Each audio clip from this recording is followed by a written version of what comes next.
10 years. That's how long we've been married. A decade of shared meals, arguments over burnt toast, late-night road trips, and plans built one after the other like dominoes we never expected to fall.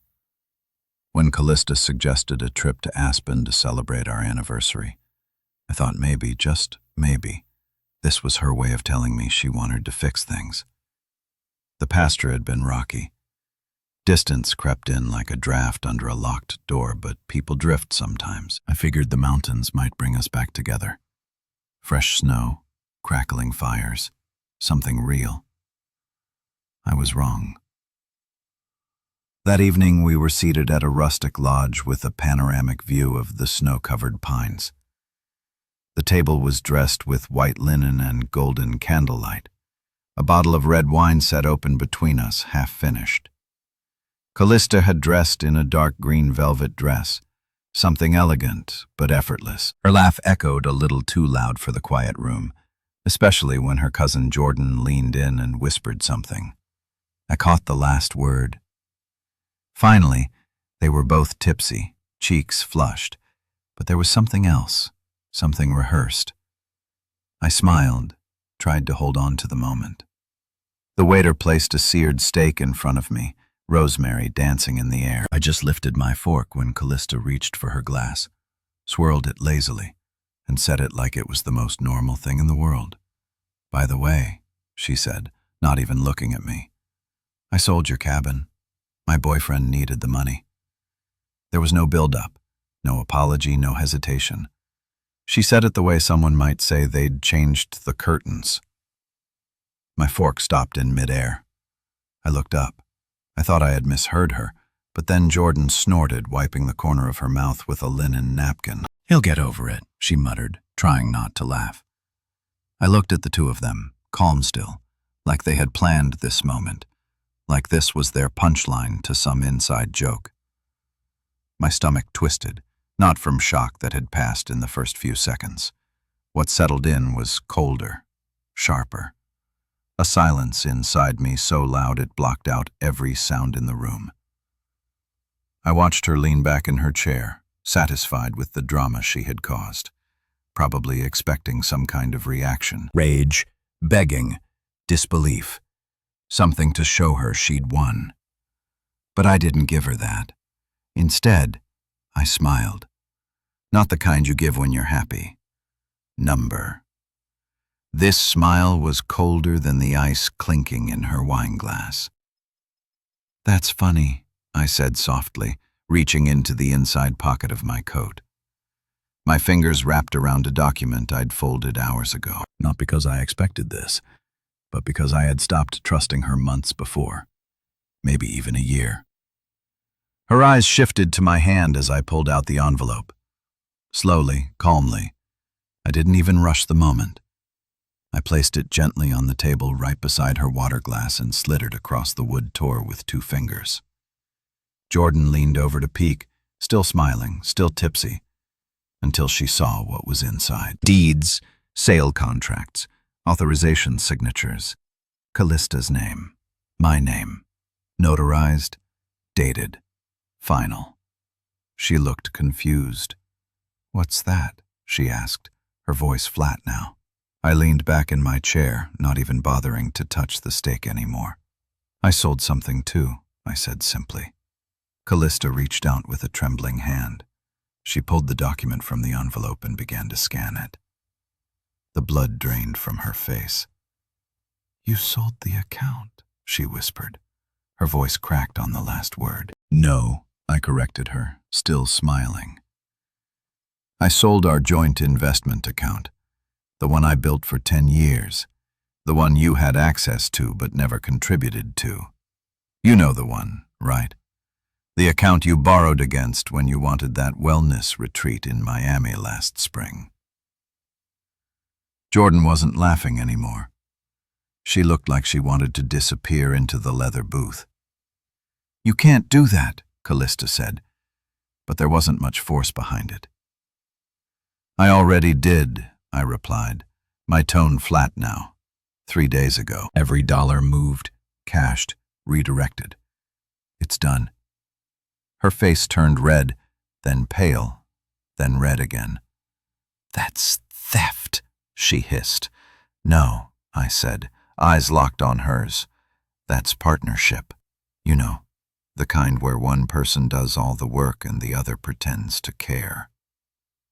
She opened her mouth to speak, then closed it again.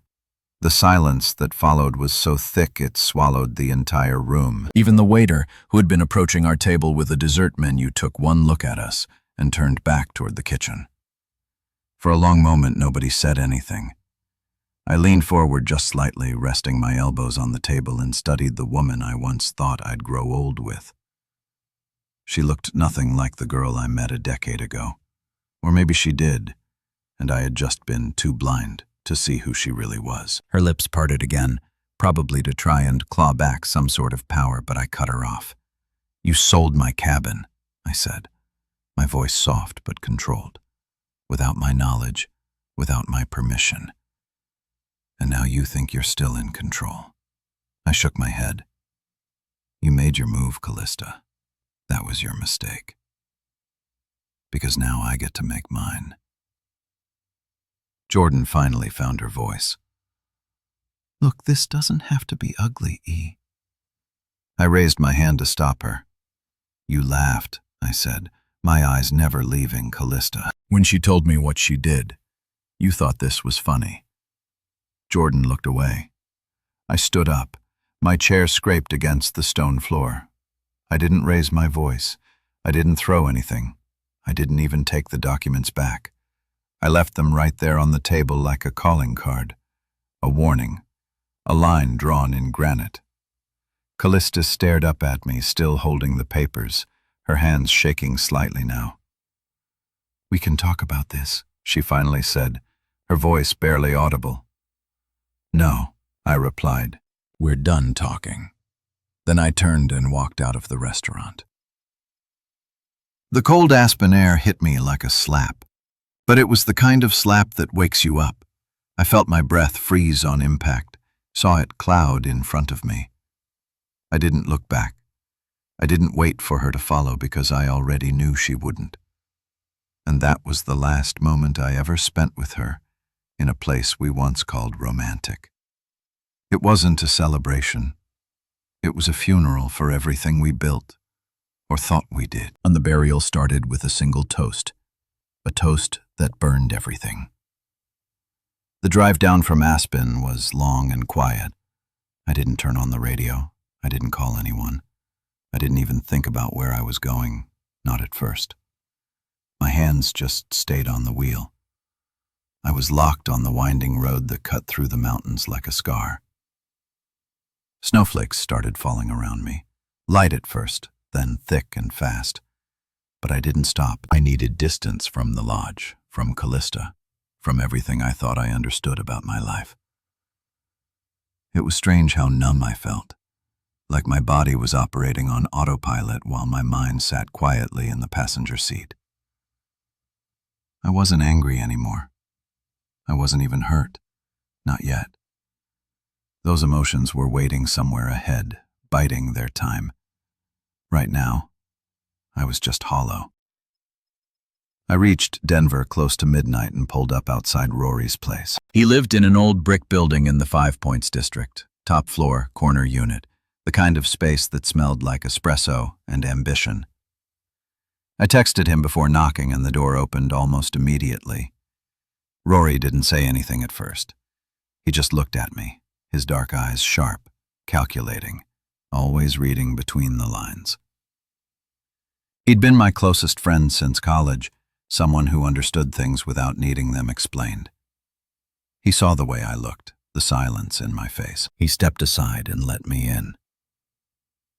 "Spare rooms made up," he said as I walked past him. "Whizzies on the counter." I didn't go to the room. I went straight to the kitchen, poured myself a glass, and leaned against the island as the heat of the liquor moved through my chest. "She sold the cabin," I said after a long silence. Rory raised an eyebrow. "Wait, what?" "Sold it. Just like that." "Said her boyfriend needed the money." He blinked. "Wait, what boyfriend?" I looked at him. Exactly. The words came slowly, like poison leaking from a wound. I told him everything: the dinner, the announcement, Jordan's laugh, the look on Callista's face when I slid the documents across the table. When I finished, Rory didn't speak right away. He walked over to the window, looked out at the dark city beyond, and folded his arms. "That cabin was in your name," he said eventually. "I know she couldn't have sold it legally. She forged my signature." Rory turned back to face me. There was no shock on his face, just something colder, focused. "She's been planning this for a while," he said. "You don't pull something like that overnight. She's been working on this behind your back." I nodded. Rory walked to his desk, picked up his laptop, and opened it. "We're just getting started," he muttered, already typing. "Tell me everything you still share. Accounts, properties, anything with both your names on it." It hit me then. Not emotionally, but strategically. I have been living beside someone I thought I knew while she had quietly built a plan to gut me from the inside out. The signs had been there: the sudden interest in our finances, the random trips, the coldness in her voice when she said, "We're just in a rough patch." A rough patch, she called it. Meanwhile, she was funding a man I'd never met with money from my family's land. I sat across from Rory and began listing everything: the joint investment account, the Breen Ridge condo, 2 vehicles, a safety deposit box, a wine membership, the art we collected over the years. Piece by piece, we laid it all out, and one by one, Rory began pulling up documents. "She signed for the investment account as a joint owner?" he asked. "Yeah. 5 years ago, he tapped a few keys. You built that portfolio." "She never added a cent." "I know." He looked at me. "We can use that." We worked until nearly 3 a.m., Rory pulling data, me remembering details I tried to forget. I showed him old emails, login information, the lease agreements I still had copies of in my email archive. The wine burned in my veins, but my mind was clearer than it had been in months. At some point, I stopped seeing Callista's face as my wife. I started seeing her as a threat. Not emotional, not dramatic, just dangerous. Like a chess opponent who had made her move too early and assumed I wouldn't know how to respond. The next morning, Rory brewed strong coffee and handed me a plan. Literal bullet points on paper. Steps, actions, a quiet strategy that would allow me to take back control of everything she thought she had won. "You said you sold the investment account," he asked. I nodded. 3 days ago. "Good. Then she's probably just realizing now that her safety net is gone. That money's been moved. All of it." He smiled faintly. "Perfect. We use that panic. You're going to vanish from her world. No contact, no replies, no reaction. She's going to spiral, and we're going to watch her fall into the trap she set for you." He slid a new document across the table. "What's this?" I asked. "An affidavit of ownership and investment contribution. We'll build your defense from the ground up. If this goes to court, we're going to make sure the record shows you built everything." She just signed the forms. I leaned back in my chair. The weight in my chest had shifted. Still heavy, but different now. Controlled, focused. I didn't want revenge. Not the kind that comes with screaming matches or broken glass. I wanted truth exposure for the world and maybe even herself to see exactly who she had become. And I wasn't going to say another word to her until I was ready. Later that day, I packed a small duffel and moved into the spare room. I didn't take much, just clothes, my laptop, and a notebook. Everything else could wait. I needed to disappear for a while. Let her think I'd vanished. Let her wonder. I didn't answer her texts. I didn't return her calls. When she emailed asking where I was, I deleted it without reading past the first line. She didn't apologize. She didn't ask if I was okay. She said, "We need to talk." She said, "Why are you acting like this?" She said, "You're being dramatic." And with every message, every attempt to spin her betrayal into something I was supposed to accept, I felt the cold steel of my resolve hardened. She'd sold something that didn't belong to her. And now I was going to take back what did. Not with noise, not with threats, but with silence and precision. Because sometimes the most powerful goodbye is the one you don't say at all. It started with a shoebox, one of those dusty ones shoved to the back of a closet filled with paperwork you never expect to matter again. Inside were deed copies, title transfer receipts, and a faded black and white photo of me and my grandfather standing in front of the cabin in Montana, smiling, proud, alive. That cabin wasn't just property. It was memory. My grandfather built it by hand, every nail, every beam. He taught me how to swing a hammer on that porch. He taught me how to patch a roof, chop wood, and listened to silence without needing to fill it. And now it was gone. I sat on the floor of Rory's guest room, documents spread out around me like a crime scene. Except I wasn't the victim. I was the investigator. The cabin had been in my family for 3 generations. After my grandfather passed, it was willed directly to me. I never co-signed anything with Callista. I never gave her access. And yet, she sold it. Sold my inheritance. The signature on the title transfer looked like mine at first glance. Same looping R, same lean in the letters, but the more I stared at it, the more the details fell apart. Rory confirmed it. "It's a forgery," he said, holding the paper under a desk lamp. "A decent one, but not good enough." We sent copies to a handwriting analyst the next morning. The report came back in 2 days. Highly probable forgery. That gave us leverage. But what came next turned leverage into firepower. Rory had a contact, someone who worked in financial forensics. With a few nudges and the right keywords, we began tracking Callista's digital footprints, bank transfers, travel receipts, VPN routes. It took less than a week to locate a pattern. $42,000. That's how much she got from selling the cabin. A cash buyer. No mortgage trail. The funds were transferred into one of our joint savings accounts, but they didn't sit there long. Within 48 hours, they were wired to an account in Florida, under the name Tyrese Bennett. I didn't recognize the name at first, but when I searched it, along with Callista's email address, the picture filled in fast. Tyrese was a personal trainer based out of Miami. He ran a boutique gym that hadn't turned a profit in years. His social media was flooded with motivational quotes, shirtless selfies, and awkward live streams where he begged followers to sign up for training sessions. And in the middle of all that glittering desperation, I found her Callista. In a video clip from 6 weeks earlier, she was standing behind him, laughing, clapping, hyping him up like they were a team. She had a baseball cap pulled low, sunglasses on. But I knew her. I knew that laugh, that voice. She wasn't hiding. She just didn't think I'd ever be looking there. It was the reason she sold the cabin. The boyfriend Jordan joked about at the dinner table. He was real, and he was broke.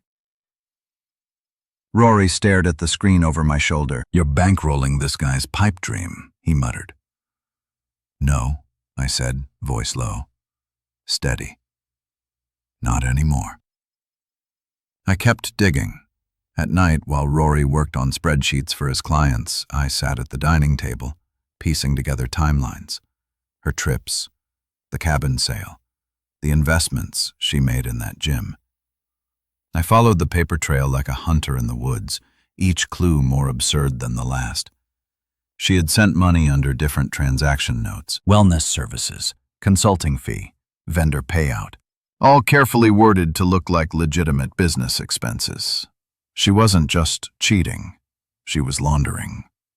With Rory's help, I compiled a dossier, Dates, screenshots, transfer confirmations, even a few blurry photos from Tyrese's Instagram showing her at events she had told me were girls-only yoga retreats. Every detail she lied about, every dollar she siphoned, every breadcrumb that led back to the man she thought I'd never find. One night, as I sat reviewing the documents again, Rory slid a manila envelope across the table. "Background check," he said. "On Tyrese, you're going to want to sit down." I opened it.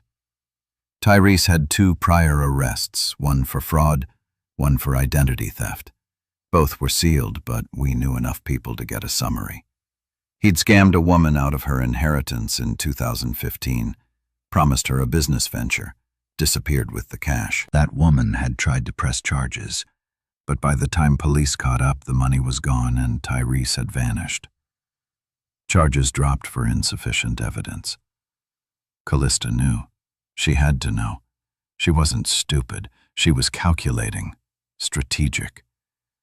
The woman I married was good with details, good with people, and better with lies than I ever gave her credit for. The worst part, she probably thought she was protecting him. Or maybe she thought she could control him. Maybe she was using me to control him. That's when it hit me. This wasn't an affair. It was a partnership. I wasn't dealing with a cheating spouse. I was dealing with a con team, a duo. She was the strategist and he was the muscle, the smile, the sob story. She had helped him before. She'd helped him now. And unless I did something, they were going to walk away clean again. I sat back in my chair and stared at the wall. My hands trembled for the first time since Aspen. I thought about the night she said she was working late, the weekends she claimed she needed space.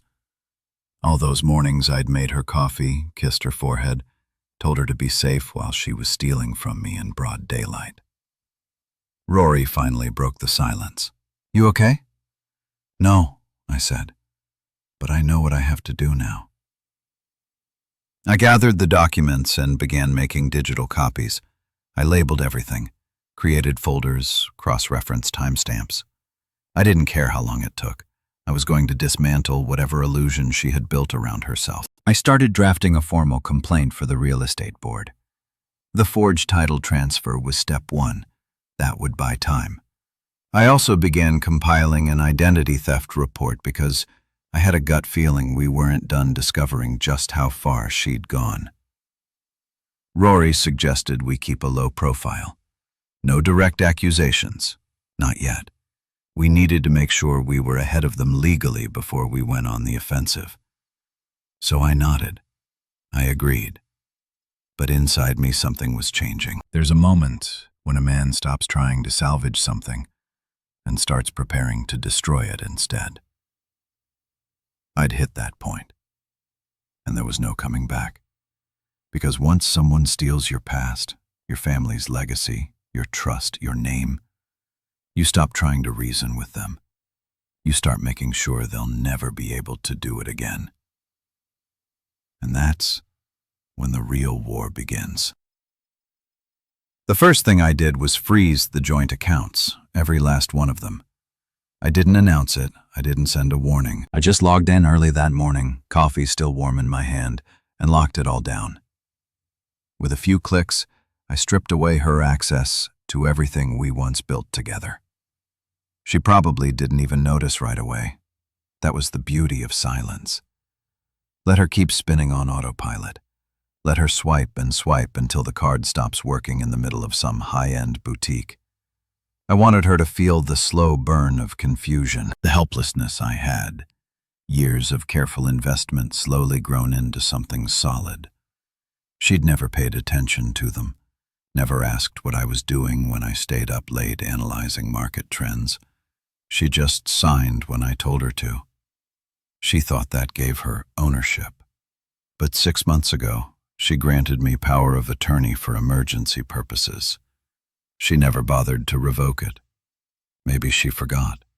Maybe she thought I'd never use it. She was wrong. I sold everything, cashed out just before a downturn. The timing was almost poetic. Transferred the funds to a private trust under a new entity name. She couldn't trace it, not directly. It wasn't hidden. It was just out of reach, like everything else I was about to take back. The condo in Greenidge came next, our second home, or so we called it. In truth, it was hers in function, mine in finance. She had decorated it like a showroom, white furniture, abstract paintings, expensive rugs that nobody was allowed to step on. It was the one place where I felt like a guest in my own life. I found the documents buried in a folder on my external drive. A quick glance at the notarized page reminded me her signature had granted me full control in case of a financial emergency. I didn't hesitate. I listed the property quietly, discreetly. A private buyer made an offer within 3 days. She didn't even get a notice until the transaction was finalized. By then, the proceeds were already split, and her portion was tied up in legal review.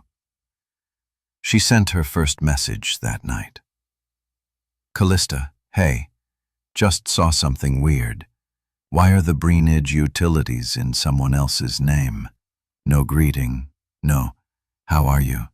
No remorse. I didn't reply.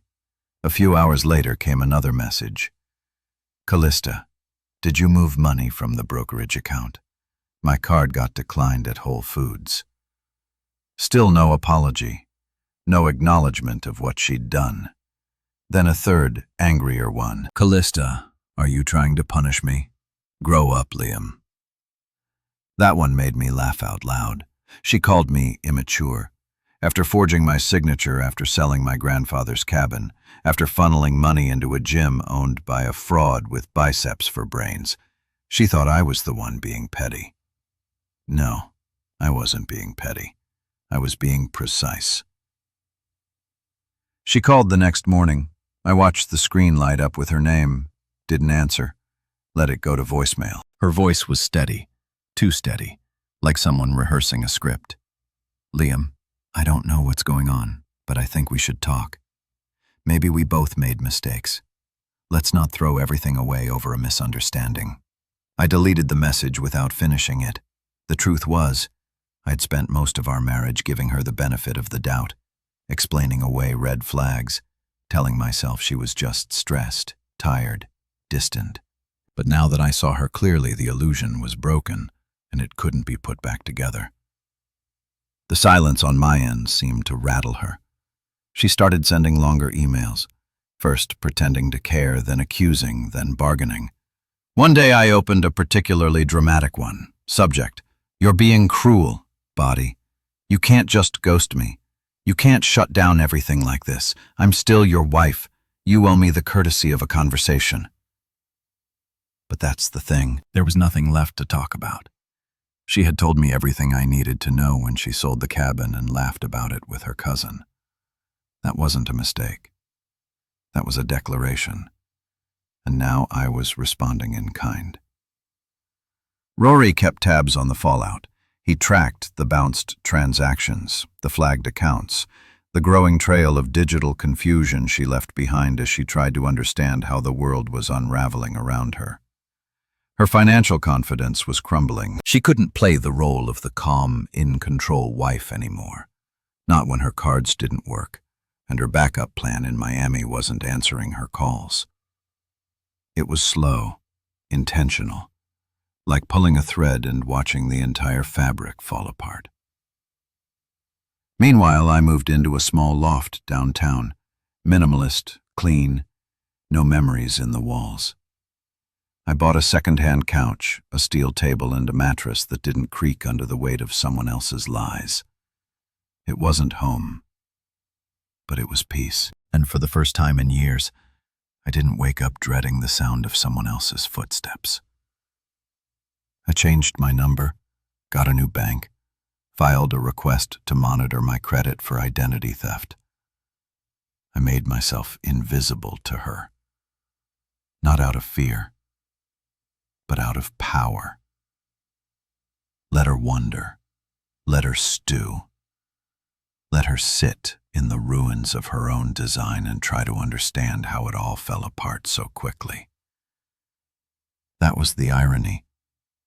She thought she could take from me without consequence. She thought I would scream, beg, cry. But I didn't do any of that. I didn't even curse her name. I just disappeared, took back what was mine, and left her with nothing but confusion. Because sometimes the worst punishment isn't rage, it's indifference. And while she tried to piece together where I'd gone, who I'd spoken to, what I knew, I was already 10 steps ahead. With every quiet move I made, I reclaimed another part of myself that I hadn't even realized I'd lost. The money, that was one thing. But the silence, that was the real weapon. The knock came just after noon on a Thursday. I was in the kitchen of the loft scraping burnt eggs out of a pan, still getting used to cooking only for myself. For a second I thought it might be a delivery or maybe Rory stopping by. But something about the knock was different. 3 firm raps, not hesitant, not rushed, just deliberate. I wiped my hands, walked over to the door, and opened it slowly. She stood there, shoulders squared, jaw set, eyes sharp. Not Callista, someone else. A woman I'd never seen before, maybe in her late 30s. Dark hair tied back, plain jacket zipped to her throat, and a manila envelope clutched in her left hand like it was a weapon. "You don't know me," she said before I could ask. "But I used to be married to Tyrese." That stopped me cold. My fingers tightened around the doorknob and a dozen questions filled my head, but I said nothing. Just opened the door wider and stepped aside. She didn't even hesitate, walked right in like she belonged there. She looked around, gave a faint nod at the clean space, then turned to me and held up her phone. The screen lit up with photos, screenshots, documents, bank statements. Then she flipped open the envelope and laid more evidence on the counter like playing cards. "Your wife's doing to you what she and Tyrese did to me," she said. Word for word, move for move. Her name was Harper, and for the next hour she laid it all out. She'd met Tyrese 6 years ago when he was trying to open a smoothie bar in Miami. He charmed her with big promises and big muscles, said all he needed was a little financial support to get started. She was a nurse back then, worked long shifts. Didn't have much, but she believed in him. Give him everything she could. Cleared out savings, took out a small loan. He drained her dry. Then he brought Callista in first as a friend, then as business manager. Harper hadn't thought anything of it until one day Tyrese changed the locks on the apartment, and Harper found out she wasn't just being left. She was being erased. "I couldn't prove anything," she said, voice flat. "They made it look like I was unstable, emotional. He told people I was obsessed with him. She backed it all up. They made me feel like I was the problem." I leaned against the counter, watching her. She wasn't crying. She wasn't here for pity. There was steel in her voice, strength built from scars. "I saw Callista in one of his new videos last month. She went on. I recognized the voice, the walk. And then I started seeing money transfers again. Names I didn't recognize, but yours came up in one of the filings. Legal documents tied to a business account in Tampa.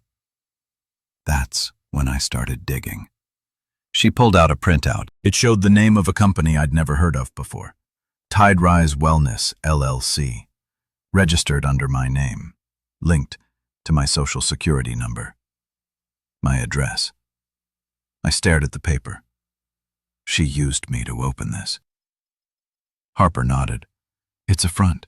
They're laundering money through it. Mostly gym-related sales, supplements, memberships. But it's fake. I ran the numbers. The inventory doesn't match the deposits and it's in your name, which means if the IRS ever gets involved, you're the one they're coming after." My mouth went dry. She wasn't just lying. She wasn't just cheating. She was setting me up. Harper crossed her arms, her eyes locking onto mine. I'm not here for revenge. I'm not here to ask for anything. I just wanted you to know before it's too late. I swallowed hard, nodded slowly, then gestured toward the tiny table by the window. She sat. I poured us both water. My hands were still trembling. How did you survive it? I asked. She let out a bitter laugh. Barely. Moved in with my sister, filed bankruptcy, took years to rebuild my credit. The only thing that kept me sane was knowing someone else would eventually see them for what they were. That someone apparently was me. We talked for another hour. She handed over everything, USB drive, documents, a timeline she had mapped out. I promised to stay in touch, and when she left, I just stood at the door for a while listening to the silence. Then I got to work. I sent everything Harper gave me to Rory. 30 minutes later, he called. This is worse than we thought. He said she used your name to file for a small business grant. There's government money tied to this. If that warehouse address is flagged, you're looking at federal charges. I didn't speak. He continued, you need to file for identity theft now. Not tomorrow. Now. Before this thing blows up in your face, I took a breath. Deep-centered. Then I nodded, even though he couldn't see me. I'll do it. And you'll need a lawyer, he added. Not a regular one, a defense attorney, someone who knows how to navigate federal investigations. I'll find one, I said. No, he replied. I'll find one for you. I hung up and stood in the center of my loft, everything around me suddenly feeling smaller, tighter. My life was becoming a noose, pulled tighter by the hands of someone I once loved. She'd taken my trust, my money, my cabin, and now she was trying to take my name. That's when it hit me. This wasn't about heartbreak anymore. This was about survival. I drove to a local precinct and filed the identity theft report myself. Took copies of everything, sat with an officer for over an hour going through the forms. They took my statement. I handed over a copy of Harper's folder, too. Then I contacted a federal attorney Rory recommended, a woman named Clarissa Vale. She was sharp, fast-talking, and didn't sugarcoat anything. You're lucky, she said after our first call. If Harper hadn't come forward, you might have found yourself facing real charges. I'm not interested in lucky, I told her. I want this done right. Clarissa began filing the paperwork immediately. She initiated the fraud alerts, contacted the IRS, and drafted a formal notice of dispute for any documents tied to Tighterize Wellness. Her tone never changed. Professional, surgical. She didn't care about the drama. She only cared about the facts, and the facts were damning. That night, I got one more email from Callista. Subject: we need to talk before this gets worse. Body: I know you're upset, but freezing the accounts, selling the condo, this is getting childish. I think we're both making mistakes. Let's meet. I didn't respond. She didn't know yet. She didn't know Harper had come, that the fraud was exposed, that the company she built with Tyrese was now under review by a federal defense team. And I wasn't going to tell her. Let her keep writing her story, because I was already writing the ending. And this time, she wouldn't be the one holding the pen. It was 6:47 a.m. when the first light crept through the blinds of my loft, drawing long lines across the floor like prison bars. I hadn't slept more than 2 hours, but I didn't feel tired. My mind was too sharp, too full, too awake. Harper's visited changed everything. No more playing defense. It was time to move. Fast, smart, quiet. I called Rory before the sun had fully risen. He answered on the first ring. It's time, I said. He didn't ask what I meant, he already knew. By 9 o'clock, I was sitting across from Leo Kramer in a quiet corner booth at an out-of-the-way cafe near the edge of town. He was ex-military, sharp-eyed, all muscle and calculation. Wore a plain black jacket and a silver watch that ticked louder than the espresso machine behind the counter. Rory had called in a favor, said Leo was the best man to handle what came next. Leo took one look at the folder I slid across the table and raised an eyebrow. Your wife forged documents, created a shell company under your name, and funneled money into it with a man who has a fraud record. I nodded. He nodded back. All right then, let's dismantle their world. No drama, no posturing, just cold focus. Exactly what I needed. Leo started with digital forensics. Within 48 hours, he tracked down the formation documents for Tiderise Wellness, LLC. They were filed through an online business service that required minimal verification, just a name, a social security number, and a mailing address. All of it in my name. But the IP address used to create the documents that came from a hotel in Miami. 2 days after Callista's so-called retreat, she didn't even try to hide it. That's what stunned me most. The arrogance. The belief that I'd never look closely, never dig, never fight back. Maybe she thought I'd be too hurt to see clearly. Maybe she was counting on me to fall apart, but I didn't fall. I calculated. Leo kept digging. Within a week, he uncovered 6 separate transfers from our joint account to Tiderise, each labeled under different business justifications. Marketing budget, equipment order, contractor fee. And each one landed squarely in a checking account belonging to Tyrese. Not a business account, a personal one. Leo traced the money trail further. Crypto wallets, third-party payment processors, dummy vendors created to mimic legitimate wellness brands. It was a full-scale laundering system, sloppy in some places, surgical in others. The IRS had already flagged one of the transactions in an internal audit, though nothing had come down the pipeline yet. If this explodes, Leo said during one late-night call, you're going to be caught in the blast unless we get ahead of it. I had already filed the identity theft report. Clarissa, my attorney, had submitted preliminary notices to the IRS, local authorities, and even the Florida Secretary of State's office. She was building a firewall, one document at a time. But we needed more.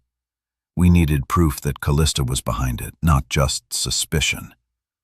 That's when Leo found the address. The warehouse listed on the business registration was a small industrial unit on the outskirts of Tampa. I flew down the next day alone. The place looked like every other building on the Strip. Concrete, dull, with a metal roll-up door and a cracked parking lot. But inside was silence, dust, a few empty shelves, a stack of unopened boxes labeled Fitness Blend Protein, and a fold-out table with a laptop that hadn't been used in weeks. Leo was already there when I arrived. He'd picked the lock earlier and was walking me through the space like a detective at a crime scene. This is where it all lands, he said, pointing at a corkboard with faded sticky notes. Fake invoices, shell vendors, inventory that never existed. In a drawer beneath the table we found receipts, names I recognized, including my own. They were printing labels with my name on them, shipping supplements and fitness gear as owner-approved products. All fake, all traceable. She wanted me to take the fall, I said out loud.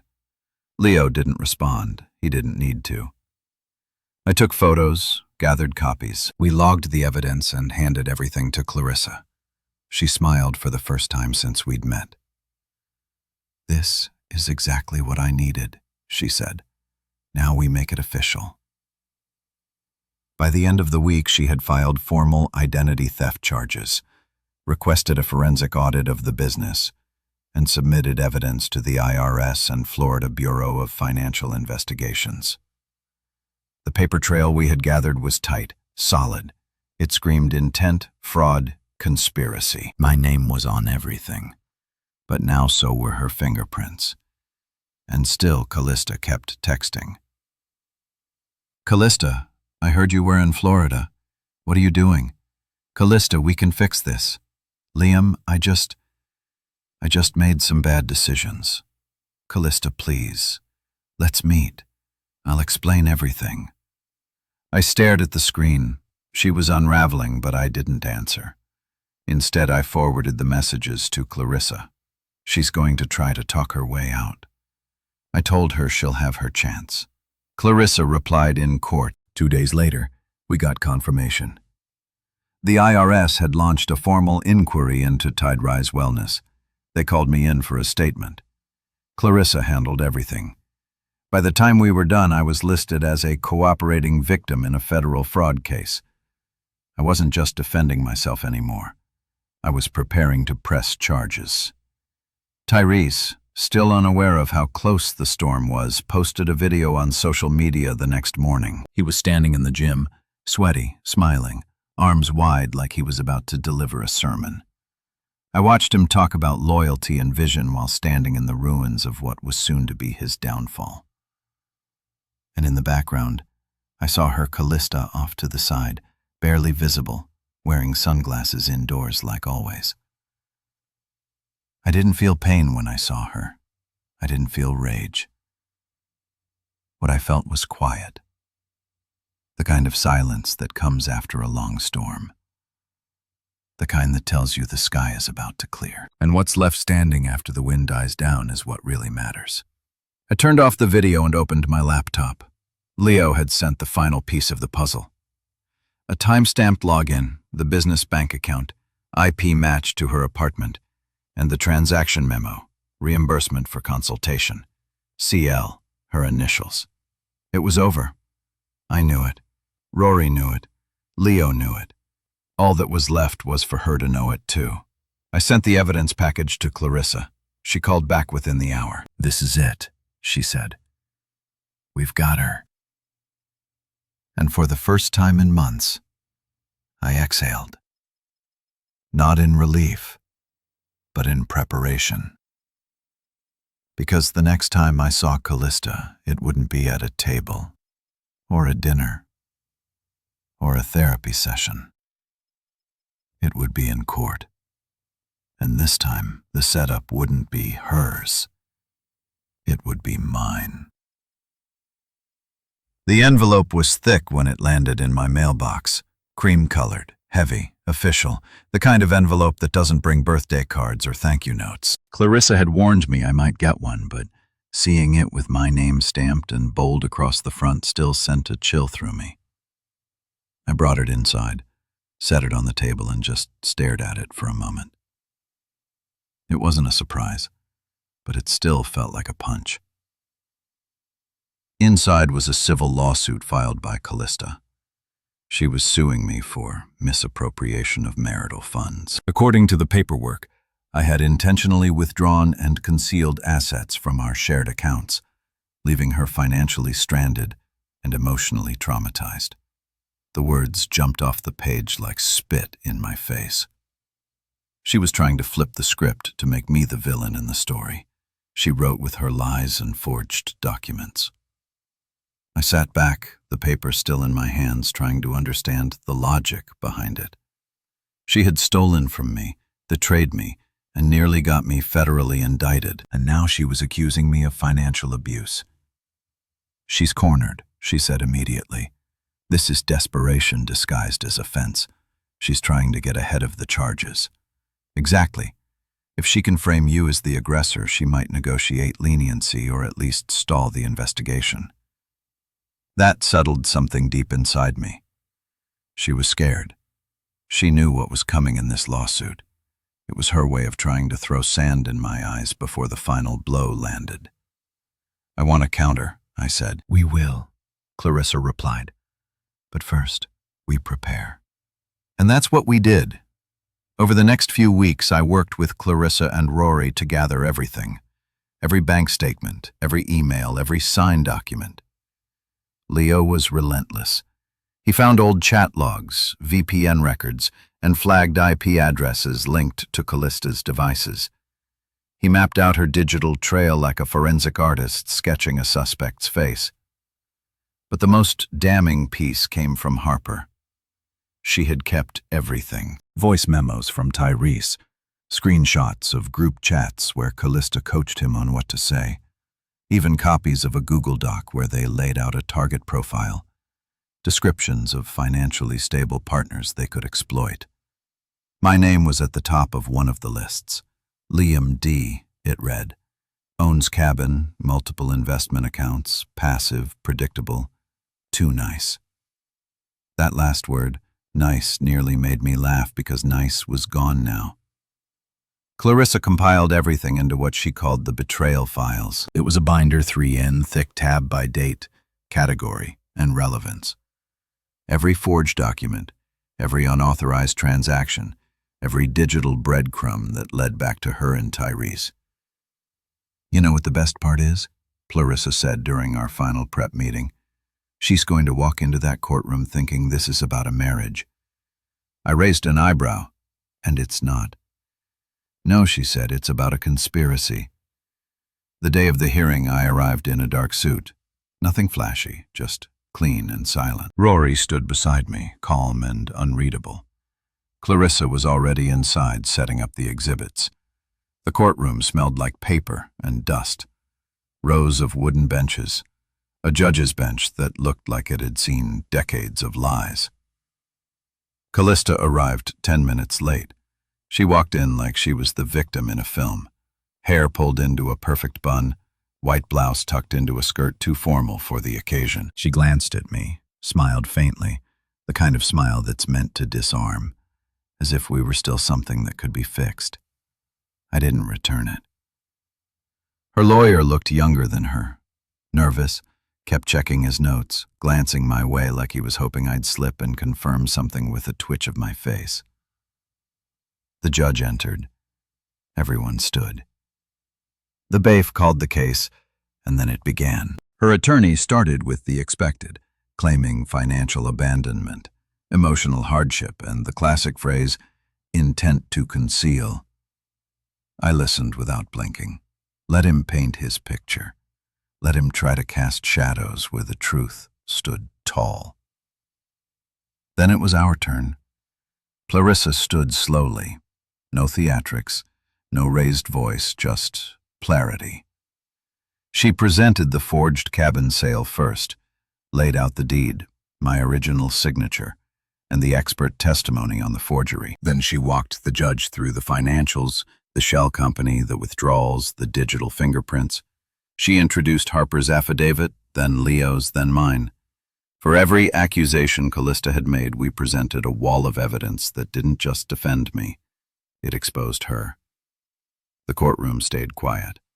Even Callista's lawyer looked like he was reconsidering his life choices. When it came time for Callista to take the stand, she hesitated. Her hands trembled slightly as she adjusted the microphone. She tried to cry, said she was confused, that she trusted the wrong people, that Tyrese had misled her, that she didn't know what she was signing. But Clarissa was ready. She pulled out the group chat locks, the draft messages, the audio files, and when she showed the target list with my name at the top, the silence in the room shifted. It wasn't sympathy anymore. It was realization, disgust. The judge leaned back, steepling his fingers. He looked at Callista, then at her lawyer. I find the plaintiff's claims not only unsubstantiated, he said slowly, but intentionally misleading. This case is dismissed with prejudice. Callista's mouth opened, but he wasn't done. Additionally, given the evidence presented today, I am referring this matter to the State Attorney's Office and the Department of Revenue for further investigation. Belief, please escort Miss Duval to the holding area. She is not to leave the premises until interviewed by the attending agents. It happened fast. 2 plainclothes agents entered from the rear of the courtroom. One approached Callista gently. The other reached into his coat and handed her a document. Her hands shook as she read it. The color drained from her face. It was a formal notice, charges, wire fraud, identity theft, tax evasion, conspiracy to defraud. She turned to me, her eyes wide, lips trembling. Liam, please don't let them. But I didn't move, didn't flinch, didn't say a word. She was still calling my name as they walked her out. 2 days later, Tyrese was arrested outside a strip mall gym in Miami. He went quietly. No speech, no video this time. And just like that, the empire they'd built on lies and fake promises crumbled. Not with fire, not with violence, but with the one thing they never expected: evidence. It should have felt like victory. When the agents led Callista out of that courtroom, her hands trembling, her voice stammering some version of please that had lost all weight, I thought I'd feel a sense of closure, justice, relief. But instead, what settled over me was something heavier. Not grief, not guilt, just a strange stillness. Like standing in a house after a fire, surrounded by ashes you didn't set, but still have to clean up. Rory met me outside the courthouse. He didn't say much, just clapped the hand on my shoulder and nodded. I nodded back. That was enough. Clarissa walked out a few minutes later, binder in hand, her expression unreadable. "She'll be held for questioning," she said. "Depending on how honest she is, we'll know whether this stays state level or moves federal. My bet? They're going to make an example out of both of them." I raised an eyebrow. "Both? Tyrese is already in custody," she replied. "Florida Bureau arrested him this morning." We filed the supporting documentation to link him directly to the transactions under Tiderise. And between Harper's affidavit, Leo's data, and the shell company trail, it's not a question of if, it's when. I didn't smile. I just nodded again. It wasn't over, not really. Because while the courtroom was behind me, the consequences weren't. A few days later, Clarissa called me with an update. "Remember that business grant?" she asked. "The one they filed in my name?" "Yep." Turns out, the state approved a partial disbursement, $18,000, which means I'm liable. I finished. She paused. "Technically, yes, until the court finalizes the fraud claim and shifts responsibility to her. But that process can take months, maybe a year." I sank into the couch in the loft, staring at the bare wall across from me. I'd spent so long exposing the truth, proving she'd stolen from me, lied to me, used me. But that didn't erase the damage. It didn't cancel the debt. "How much?" I asked. $14,200, she said. "That's your share under joint marital liability, because you were still legally married when the form was signed." I closed my eyes. Of course, there's always something left behind, always a piece of the fire that keeps burning long after the smoke clears. "I'll pay it," I said quietly. "Liam, we can contest it." "No," I said. "Let it be the last thing I pay for her ever."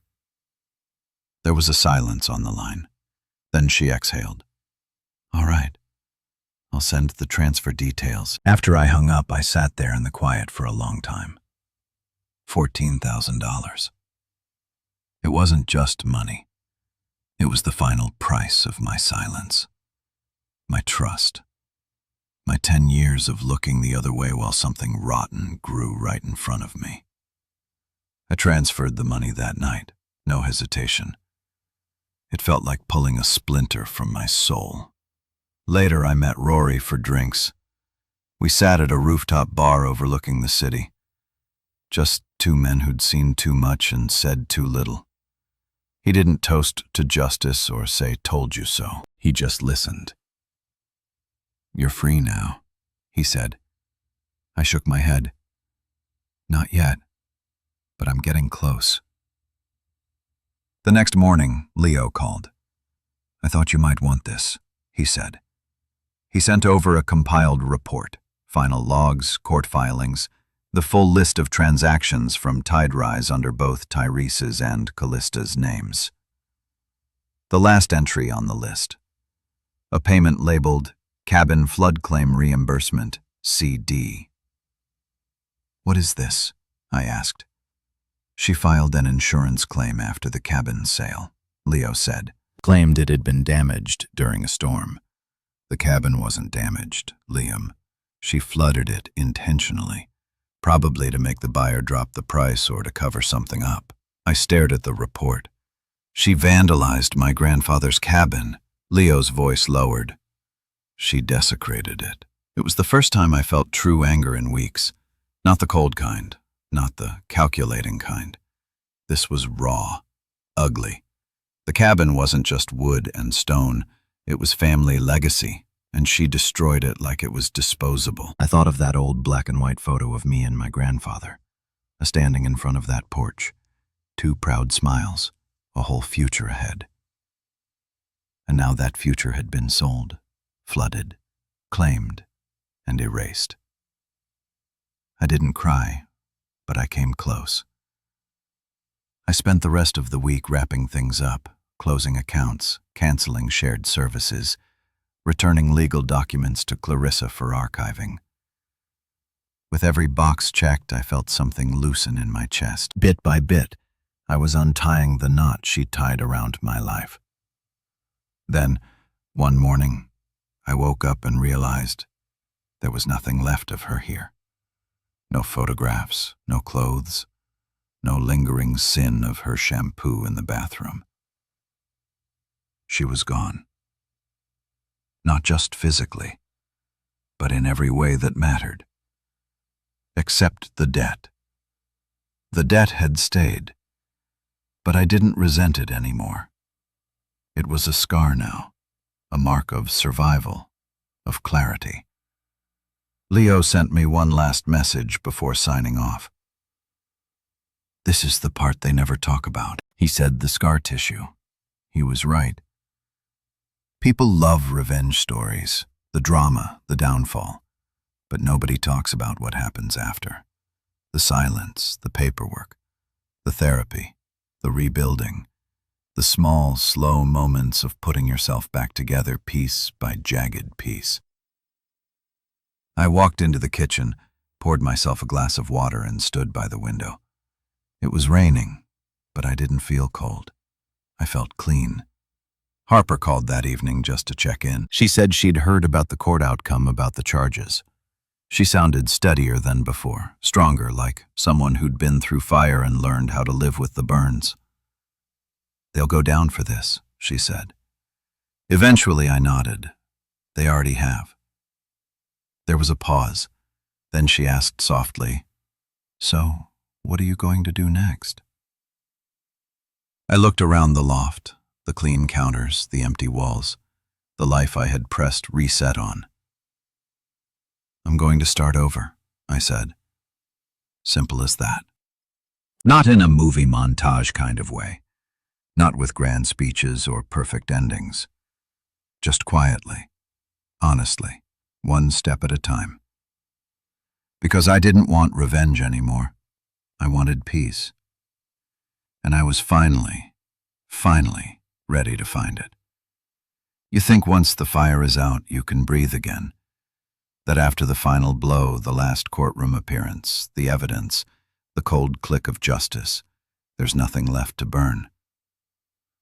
But that's not always true, because some debts don't go away. Some stay wrapped in fine print and forgotten clauses, just waiting to remind you that even freedom has a price tag. It was a letter this time, plain envelope. No warning, no apology, just my name printed at the top and a polite request for payment at the bottom. I sat at the kitchen table holding it between my fingers like it might bite. $14,200. I'd already known about the amount. Clarissa had explained it clearly after the courtroom chaos faded. It came from a refinancing document I signed 3 years ago, back when I was still trying to save a marriage that had already quietly packed its bags. Callista had slipped it in during a long stack of papers. "We were consolidating debt," she said, "lowering interest rates, making things easier." I hadn't read every word. That was my mistake. Buried deep inside was a clause linking me jointly and legally to a business loan, one that was now tied to the fraudulent company Tiderise Wellness. And even though she was the one who opened the account, used the funds, and forged the operations behind it, the debt was still real. And because we were married when it was created, I was liable. The legal process would shift the blame in time. The fraud report, the testimony, the criminal investigation, it would all work in my favor eventually. But eventually wasn't now. And the creditors? They didn't care who faked what. They just wanted their money. I ran my thumb across the edge of the letter and looked around the room. The loft was quiet as always, sparse, clean, small. It had no memories in the walls, which I liked. But that morning it felt tighter, like the walls were leaning in again, like I was being reminded that even after all I'd done, the exposure, the silence, the plan, there were still remnants of her tangled in my life. I thought about fighting it, about dragging it into another legal battle, but something inside me said, no, no more courtrooms. No more dragging this out. I was done bleeding for her decisions. So I paid it quietly, without ceremony. I walked to the bank, withdrew from my personal savings, and wired the money. The teller gave me a printed receipt. I folded it and slipped it into a drawer without reading it twice. That was the last thread, the last dollar. The final consequence of a marriage built on lies.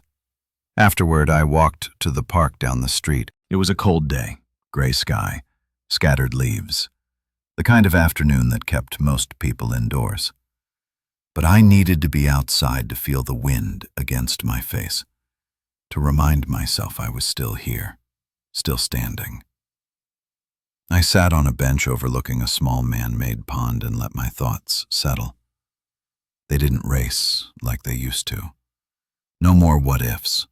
No more flashes of Callista's voice echoing in my ears. Just space, silence, scar tissue. Leo had been right. Nobody talks about this part, the part where you're free but still feel a little broken, the part where you win but still have to pay. I pulled out my phone and scrolled through the last messages I had saved from Clarissa. Most were logistics, case updates, file transfers, closing memos. But the last one was different. Clarissa, you handled this with more grace than most people would.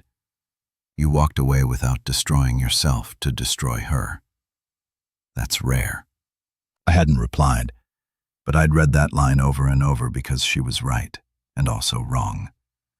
I didn't walk away unscathed. I was still rebuilding from ashes, but I'd chosen not to be like Callista. I hadn't forged anything. I hadn't used someone else's name, heart, or credit score to fill a hole inside me. I'd responded with truth, with facts, with quiet resolve, and that to me meant more than revenge ever could. After sitting there a while, I pulled out my notebook, the one I'd carried since the day I left Aspen. Inside were notes from the early days of unraveling everything. Account numbers, password resets, legal steps. But further back, buried behind the battle plans, were scribbles of something different. Ideas for a new beginning. Dreams I'd paused. Projects I'd buried. Before Callista, I used to sketch ideas for a small retreat center. Nothing fancy. Just a quiet place tucked in the trees, somewhere people could disconnect, breathe, find peace. I flipped to the page where I'd drawn a rough floor plan, cabin-style rooms, a shared kitchen, walking trails, fire pits under the stars. I hadn't looked at that page in years. But now it didn't feel impossible anymore. A few days later, I drove to the edge of the city and met with a realtor. I told her I was looking for land somewhere remote with trees, with silence. She showed me 3 properties. The first 2 were beautiful, but the third, it felt right.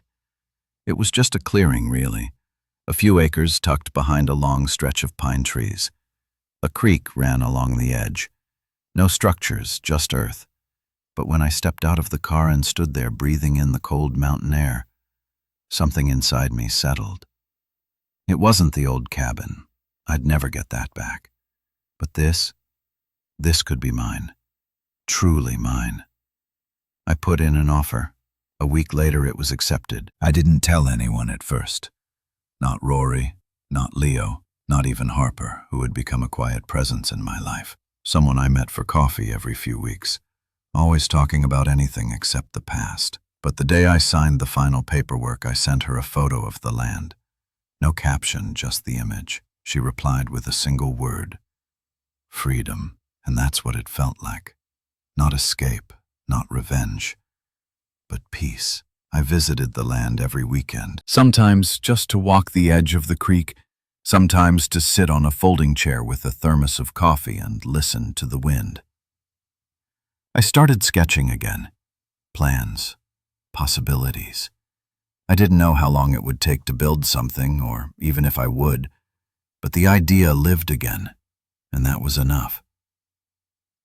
One night, as I sat by the water under a sky full of stars, I took out that notebook again. I flipped to a blank page and wrote something I hadn't dared to say aloud. She took the past, but she couldn't take the future. That's mine. The cabin was gone. The one my grandfather built with his bare hands. The one where I learned how to split firewood, where we played cards by lantern light when storms knocked out the power. Callista had taken it, sold it, flooded it, and buried it under a claim. And as much as I wanted to believe I could one day get it back, I knew deep down it was never coming home.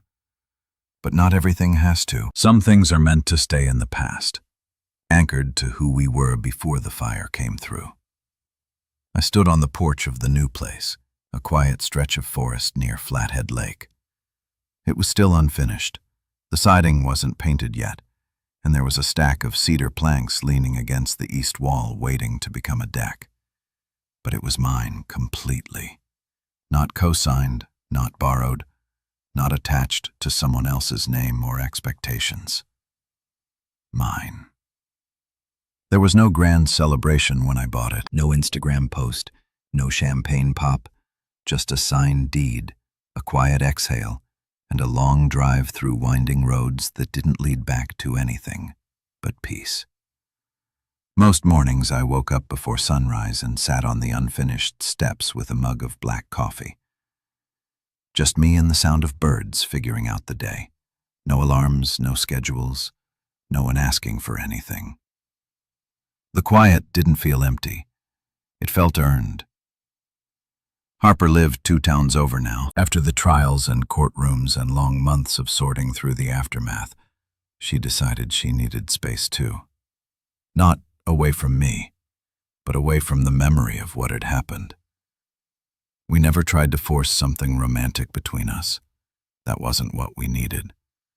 What we shared was something different.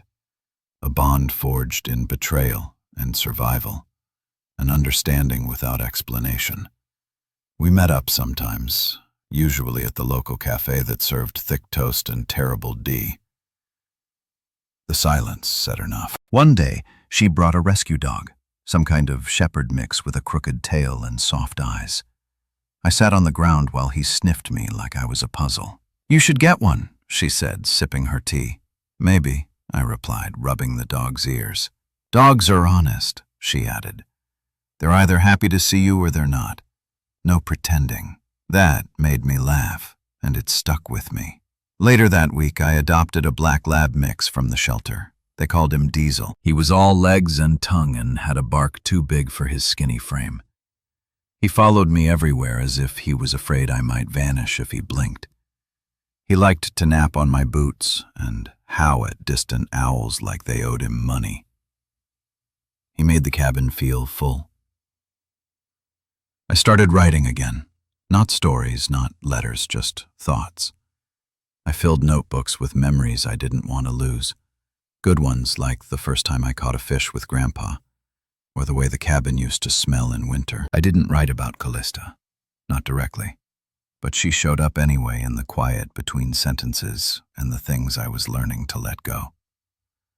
One evening I checked the mailbox at the end of the gravel drive and found a letter with no return address. I almost threw it away, but curiosity got the better of me. Inside was a single sheet of paper, thick, expensive. The handwriting was neat, unmistakably hers. You always thought you were smarter, but I was just faster. That was it. No apology, no regret, no ownership, just a line that stank of pride and denial. Like she still believed she'd want something. I read it twice, then once more, slower, and then I smiled. Not because it hurt, but because it didn't. There was a time that letter would have ruined my whole day, would have sent me into a spiral of anger or doubt. But now, it was just a whisper from a world I no longer lived in, a small reminder of who she was and who I no longer had to be. I didn't reply. I burned it right there in the fire pit out back. Diesel sat beside me watching the flames crackle and curl the paper into ash. Then I stood up, stretched, and walked inside. A few days later, I got a message from Rory. "Just checking in," he said. He'd heard through one of his legal contacts that Tyrese had taken a plea deal. 5 years minimum. Callista's trial was still pending. There were new charges, something about misusing federal grant money and falsifying identity records across state lines. I didn't ask for details. I didn't want them. That part of my life was over, and I wasn't going to keep dragging its ghost into my present. I spent that weekend building the deck out back. It was slow work, measuring, leveling, hammering boards while Diesel chased bugs and barked at passing clouds. But it felt good, honest. Every nail was a little reclaiming, every board a little reminder that I was building something real now, something no one could forge or flood or take away. That Sunday, Harper stopped by. She brought a peach pie and 2 mugs from the cafe. We sat on the half-finished deck and watched the sun sink below the trees, the sky burning soft orange and pale purple. She pointed at the horizon. "You know what I like about this place?" she asked. "What's that?" "It's quiet," she said, "but not empty." That summed it up better than I ever could. We didn't say much after that, just let the quiet stretch between us like a bridge. Later, after she left, I sat by the fire pit again, Diesel curled up at my feet. The stars came out one by one, soft and slow, like they were in no rush to impress.